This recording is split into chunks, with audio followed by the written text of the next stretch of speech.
Olá, meu nome é Francisco. Eu vou apresentar meu artigo Museus Imaginários, Caminhos e Experiências. Como introdução, eu diria que tento nesse texto, né, juntar algumas obras, publicações, e projetos que vão tratar o museu justamente como um espaço de criação, né, como uma espécie de laboratório, não como um espaço fixo, né, não como uma arquitetura fixa, fechada, que detém uma coleção, que cuida de uma coleção, mas como uma espécie de laboratório mesmo, um espaço livre, para a criação, né. Isso é interessante para a gente refletir sobre como os museus na contemporaneidade se relacionam com seus públicos, né, com os artistas, e estão inseridos nessa ideia de sistema das artes, né. Então, eu diria que para a produção desse texto, eu busco fazer uma análise crítica e transdisciplinar, né? Então, eu vou misturar um pouquinho da museologia, da história da arte e da crítica para tentar juntar e fazer essa organização desse texto. Como ponto de partida, tem o Museu Imaginário de André Malraux, e eu vou trazer outros três trabalhos, né, que vão juntar, fazer essa espécie de conjunto para a gente analisar, que é o Museu de Arte Moderna do Departamento das Águias, de Marcel Brodart, o Museu da Solidariedade do Chile, em que o Mário Pedrosa vai estar envolvido nessa criação junto com o presidente do Chile, Salvador Allende, e algumas ações do Walter Zanini no MAC-USP, né, o Museu de Arte Contemporânea da Universidade de São Paulo, lá inclusive algumas ações que ele vai fazer em conjunto com a Lina Bobardi. Como ponto de partida, né, o primeiro projeto, né, do André Malraux, Museu Imaginário, é uma publicação original de 1947, que ele vai analisar, né, buscar analisar justamente essas transformações e metamorfoses que passam tanto os museus como a arte, né, nesse momento aí do século XX. E o ponto de partida dele, né, a principal análise dele é nos museus de Paris, né, como o Museu do Louvre.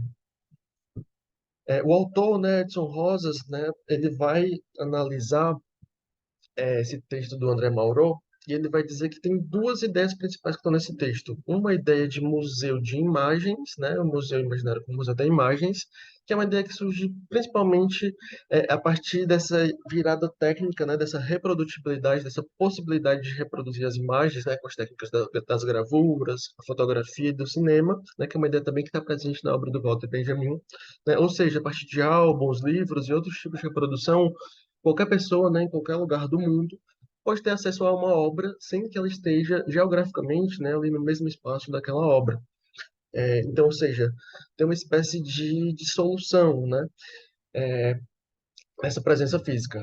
Uma outra ideia é uma espécie de museu mental, né, uma espécie de pensamento bastante interessante, né, que dessa possibilidade de criativa de que qualquer pessoa pode criar, né, o seu próprio museu. Né? Ou seja, tem uma certa dissolução da materialidade das obras, né, do espaço, e da arquitetura e dessa possibilidade de se pensar que qualquer pessoa, né, pode justamente ter um museu, né, bem próximo, né, assim, de si. Nessa parte também a gente vai trazer uma espécie de contraponto, né, ao Paul Valéry, que é também um importante escritor, autor, pensador francês, em que ele vai fazer uma espécie de crítica, né, a essas transformações, ele vai fazer uma certa defesa.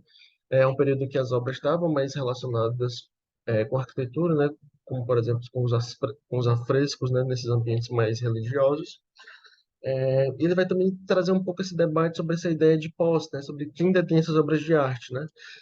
E eu diria que esse pensamento do Moroso ele é um pouco mais contemporâneo, né, tem um pouco mais uma certa liberdade, né, de pensar o museu e a arte, né, como esse espaço mesmo criativo, esse espaço mental, esse espaço da imaginação, com muita liberdade. Aqui ele, né, acho que a partir dessa imagem a gente pode construir um pouco essa ideia de que seria esse museu de imagens, né? Aqui é ele próximo, né, um conjunto de imagens de obras de arte, elas dispostas e organizadas aqui no chão. A segunda obra é o Museu de Arte Moderna do Departamento das Águias, do belga Marcel Brodart, né, um artista que vai começar na poesia e em seguida ele vai atuar mais próxima do que a gente chama hoje das artes visuais, né? Então, esse museu que ele vai criar é um museu fictício, né? Um museu em processo, em que ele vai realizar ações de 68 a 72, né? Então, ele vai usar muita ironia, né? Muita crítica, né? Para criar essa obra. E ele basicamente vai fazer a mimese de alguns aspectos, né? Desses museus reais. Como, por exemplo, essa parte mais burocrática, né? Da criação de documentos, de termos, para registrar tudo o que acontece no museu.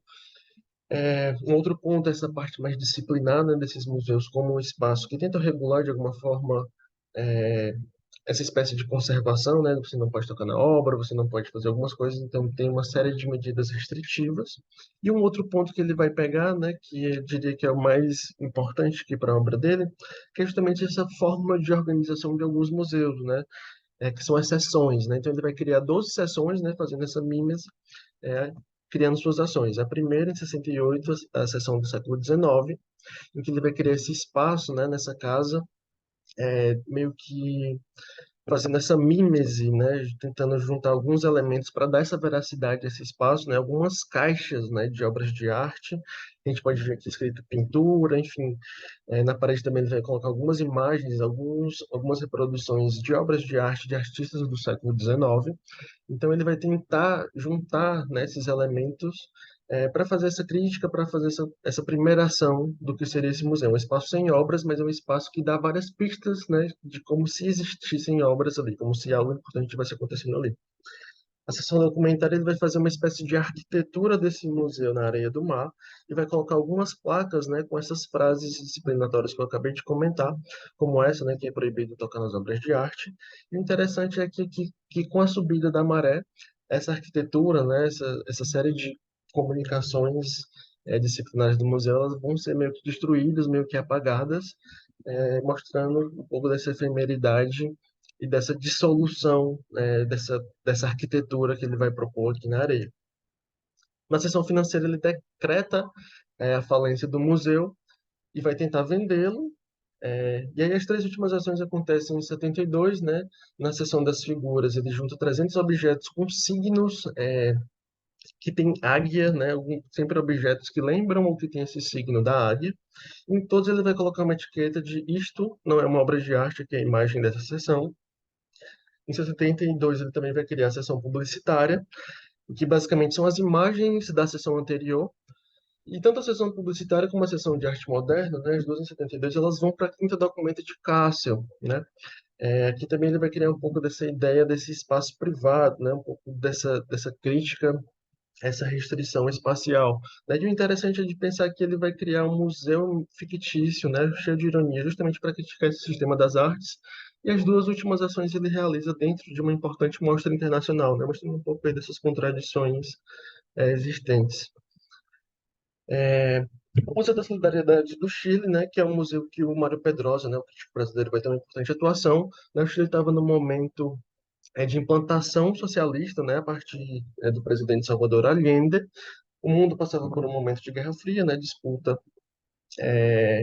Ocidente e Oriente, digamos assim, né, o capitalismo e o socialismo. E no Brasil a gente vai estar vivendo a ditadura militar, né, que é justamente nesse contexto, na década de 70, ele se exila para o Chile, né? Aqui os dois, Mário Pedrosa ao centro e ao lado Salvador Allende. E a ideia é justamente, né, de uma independência, de buscar com esse museu a independência cultural do Chile, né, uma crítica dessa cultura como mercadoria, e essa crítica dos museus como esse local de espetáculo, né, de consumo e somente de turismo, né? Então esse museu ele vai ser pautado nessa ideia de união e solidariedade, né, em que se articulam, né, uma rede internacional. Esse é inclusive um dos principais papéis do Mário Pedrosa. Ele vai atuar nessa articulação internacional, falando com artistas, né, amigos, diretores de museus, para conseguir diversas doações para o Museu da Solidariedade do Chile. Né? É um museu que tem essas primeiras ações em 71 e 72, né? Ele vai fazer suas primeiras exposições em equipamentos públicos do Chile. Em 73 tem o golpe de Pinochet, né? Que aí Salvador Allende é deposto, e o museu tem uma pausa, e alguns anos depois ele vai existir nessa sede. E aí, por fim, as ações de Walter Zanini no Monkey USP, né? Basicamente, o Walter Zanini vai propor algumas exposições itinerantes, né? A primeira em 63, em que eles vão colocar algumas obras em combis, para essas obras circularem pelo interior de São Paulo. E alguns anos depois, com o sucesso dessas exposições itinerantes, ele vai tentar criar com a Helena Bobard uma espécie de trem das artes, né? Ela vai fazer um desenho de um trem, né, todo completo para receber exposições com reserva técnica, espaços expositivos, e a ideia é que esse trem circulasse pelo Brasil com essas obras, né? Então são um conjunto de ações, né? Quatro ações que vão pensar justamente nesse museu de forma crítica, né, como espaço de criação, como uma espécie de laboratório das artes. Obrigado.